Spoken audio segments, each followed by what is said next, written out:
한마디 긴장을 풀어주고 용서의 말 한마디 자유를 가져옵니다. 겸손의 말 한마디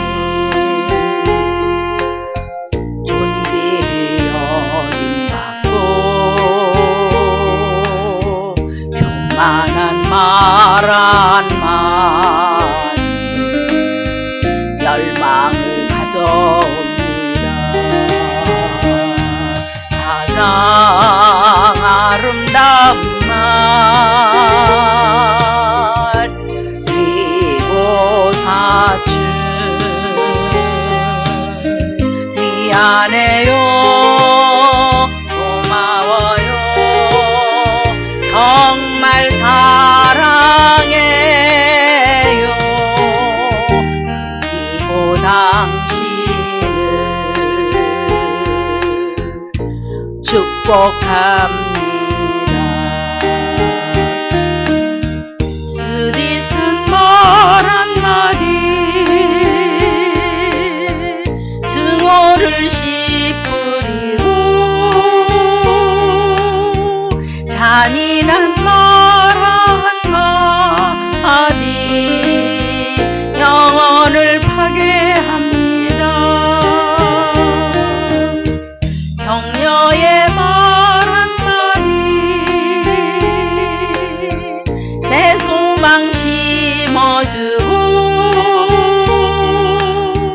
지혜의 말 한마디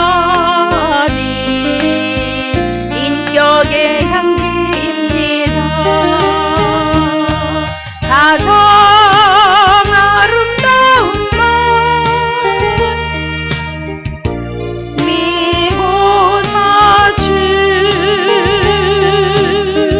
미안해요 고마워요 정말 사랑해요. 그리고 당신을 축복합니다. 응한 말 한마디 다툼을 일으키고 저주의 말 한마디 축복을 거둬갑니다. 사랑의 말 한마디 생명을 불러고 생명의 말 한마디 사랑을 키워줍니다. 가장 아름다운 말 미고 사춘 미안해요 고마워요 정말 사랑해요. 그리고 당신을 축복합니다. 그리고 당신을 축복합니다.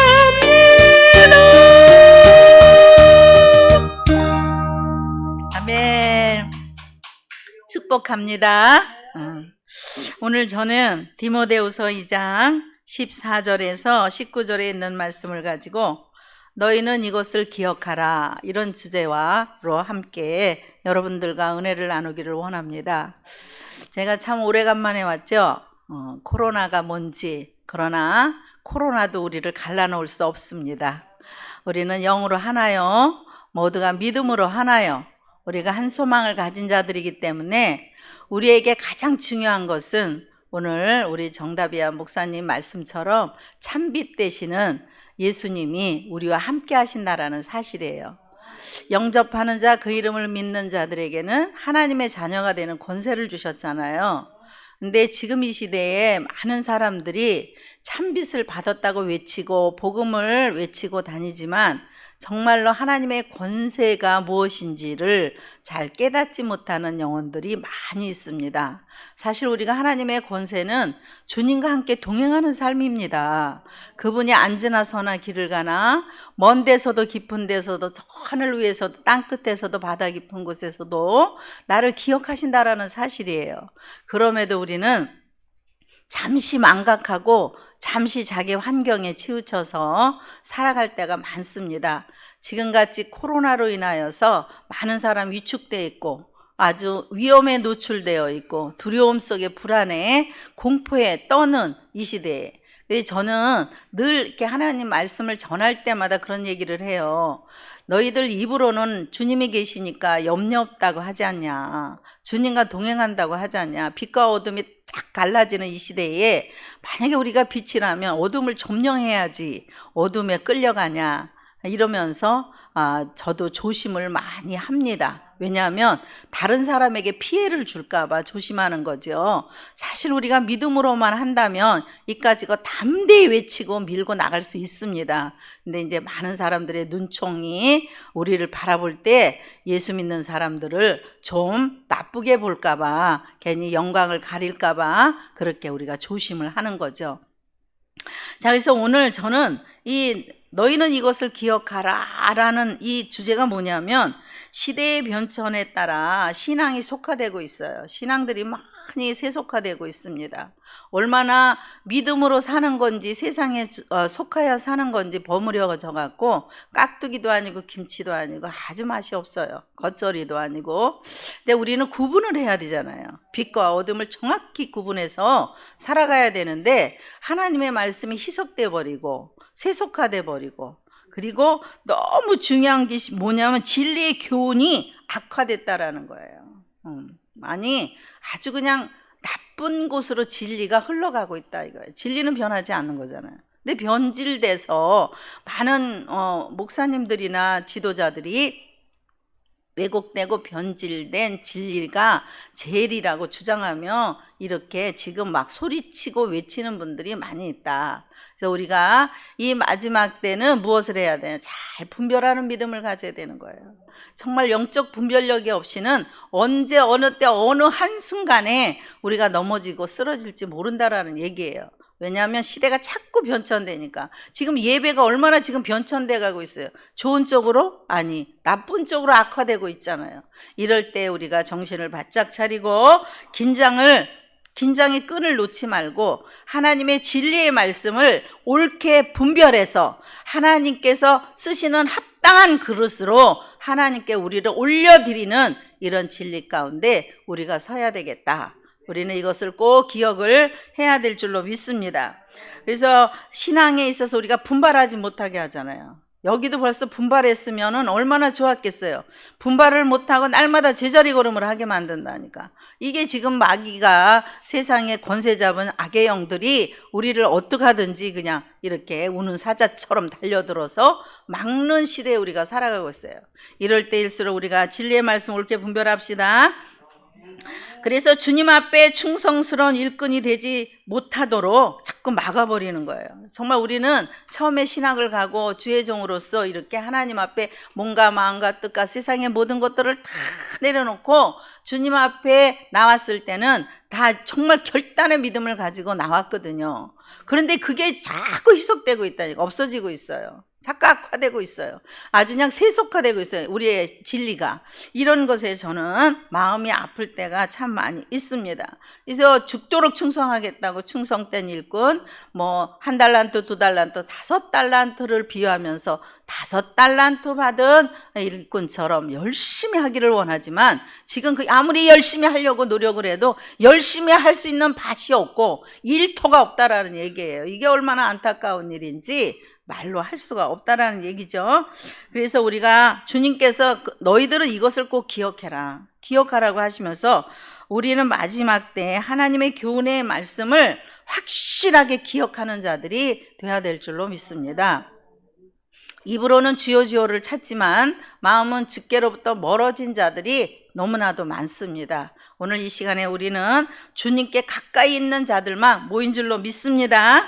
그래서 첫 번째로 우리가 말다툼이나 망령되고 헛된 말을 버려라 그래요. 우리가 예수 믿는다고 해서 고운 말만 쓰지 않더라고요. 정말로 진리의 말만 쓰지 않더라고요. 정말 쓸 말만 하지 않아요. 남의 말도 하고 헛된 말도 하고 망령된 말도 일삼고 농담과 희롱과 이런 말도 일삼아요. 에베소서에 보니까 농담이나 희롱의 말을 버려라 그랬어요. 그럼에도 불구하고 여전히 주의 종들의 입술에서 바르게 진리의 말씀이 이 속에 있는 것이 드러나는 것인데 우리 안에 계신 예수님께서는 그렇게 헛된 말을 원하지 않아요. 근데 이게 헛된 말을 많이 한다. 그래서 헛된 말을 버려라. 14절에 세속적인 말이나 경건치 못한 말, 그리고 헛된 말, 잡담이나 농담이나 시비하는 말. 제가 아는 어떤 목사님 만나면 시비 걸어요. 그리고 꼭 총회할 때 혼자 손들고 막 소리치고 그냥 치리를 하라 그러는데 그 인간이 불쌍해서 치리를 못하는 거예요. 진짜 그냥 혼자 잘났어. 참 옳지 않아요. 그럴 때마다 너무 부끄러운 거예요. 너무 부끄러워. 우리들도 혹시 어디 모임이나 어디나 관계된 모든 사람들 앞에서 자기 주장만 내세우고 할 말이 있죠. 많죠. 그래도 다 이렇게 보는 거예요. 관망할 줄도 알아야 되고 들을 줄도 알아야 되고. 그래서 모든 어떤 관계 속에서 말을 우리 그리스도인들은 다 그래야지. 특히 주의 종들은 말을 조심해야 된다. 이것을 그래서 성경에 이렇게 하지 말아라. 이것을 꼭 기억하라는 거예요. 그래서 이것은 타인이나 자신에게 아무 유익이 없는 일이거든요. 안 하는 것이 덕이 되는 거죠. 사람이 조심해야 할 것은 첫째로 둘째도 셋째도 말입니다. 우리는 어디서나 쓸 말, 위로의 말, 정말로 축복의 말, 사랑의 말, 겸손의 말, 하나님께 영광 돌리는 은혜가 있을 줄 믿습니다. 두 번째로 진리의 말씀을 옳게 분별하는 것을 기억하라고 말씀하고 있어요. 15절에 올바르게 자라라, 바로 분별하라 이렇게 말씀을 하십니다. 우리는 믿음으로 올바르게 자라야 돼요. 이 믿음의 나무가 뿌리를 딱 내리고 쫙 영양 공급을 바르게 받으면 나무가 곱게 자라면서 가지도 아름답게 뻗치고 그래서 그곳에서 열매가 아름답게 탐스럽게 맺는 것이거든요. 근데 이 신앙인들이 뿌리를 제대로 내리지 못하고 곱게 자라지 못하기 때문에 그냥 가지가 네 멋대로 내 멋대로 막 쳐서 열매가 안 열어요. 우리 신앙이 정말로 하나님 말씀으로 우리가 옳게 분별해서 바르게 자라갈 때 오늘보다 내일이, 내일보다 모레가, 1년보다 그 후가 더 열매를 맺고 성숙하고 완숙한 믿음으로 성장하지 않겠나 이렇게 생각을 해봅니다. 자, 그래서 우리가 바르게 분별하고 바르게 구별하는 이런 믿음이 있어야 되겠고, 시대는 변천하고 삶의 방식은 달라집니다. 삶의 방식이 자꾸 변하잖아요. 성경은요 전통을 가지고 바로 해석을 해야 돼요. 많은 사람들이 막 이렇게 왜곡을 하잖아요. 막 갖다 덧붙이고 빼고 넣고. 근데 하나님이 절대로 빼지도 말고 더하지도 말라 그랬어요. 그래서 우리가 바르게 주의 종들도 전통적인 성경을 똑바로 전하는 자들이 돼야 되지 않겠나. 그래서 하나님 이것을 꼭 기억하라 말씀하십니다. 마지막 세 번째로 부끄러울 것이 없는 일꾼으로 하나님께 드리기를 힘써라. 사실 저도 여기 서 있는 저도 나를 뒤돌아보면 부끄러울 게 많죠. 부끄러울 게 왜 없겠어요. 그래도 우리가 진리의 말씀이 있기 때문에 또 성령의 음성이 있기 때문에 날마다 빛으로 비춰주시기 때문에 다 드러나기 때문에 우리가 매사를 조심하면서 나가잖아요. 이렇게 하면서 정말로 하나님이 인정된 일꾼으로 좀 끝까지 주님이 나를 부르시는 그 순간까지 드리는 이런 삶을 살아야 되지 않겠나 생각을 합니다. 우리가 부끄러울 것이 없는 일꾼이 되기 위해서는 양심이 하나님 앞에서 부끄럽지 않아야 된다. 내 양심은 말하잖아요. 이 양심이 부끄럽지 않아야 된다. 디모데후서 1장 19절에 믿음과 착한 양심을 갖는 것은 우리가 날마다 하나님 앞에 회개해야 되죠. 여러분들 다 회개하죠. 근데 정말 그 회개가 진정한 회개냐 가식의 회개냐가 또 중요하겠죠. 우리는 날마다 하나님 앞에서 진정한 회개가 필요하고 늘 이 악한 마귀는 우리 주변에 둘러싸여 있습니다. 그래서 예수의 이름으로 빛의 자녀들은 마귀를 대적하는 능력으로 날마다 나아가야 됩니다. 그리고 우리의 양심을 회복해야 돼요. 우리가 하나님 앞에 선한 양심들을 다 가져야 될 줄 믿습니다. 어느 분이요, 인격적으로 참 훌륭해요. 그리고 나쁜 짓도 안 하고 바르게 진실하게 살아요. 근데 그걸 가지고 자기는 구원받았다, 그걸 가지고 자기는 정말 하나님 앞에 바른 사람이라고 이렇게 말하는데, 우리 인간은 아무리 내가 노력을 해도 선하지 않아요. 주님이 나와 함께 하시고 그분이 나를 지배할 때 선함이 나오는 겁니다. 우리는 이런 선한 양심들이 온전하게 회복이 돼야 되겠습니다. 결론입니다. 우리는 하나님의 말씀을 통하여 올바르게 사는 것을 지금까지도 배우며 살았지만 앞으로도 매일같이 배워가면서 하나님의 말씀을 의지하고 믿음으로 승리하는 자가 되어야 될 줄로 믿습니다. 오늘도 이렇게 우리가 말씀을 같이 나누었습니다. 이 말씀이 그냥 오늘로 듣고 끝나지 말고 항상 여기에서 맴돌고 가슴에서 뜨겁게 불타오를 때, 나를 정말 선한 양심이 그 참비신 예수가 나를 흔들 때 우리는 날마다 말씀을 의지하며 살아가는 은혜들이 있기를 주의 이름으로 축복합니다.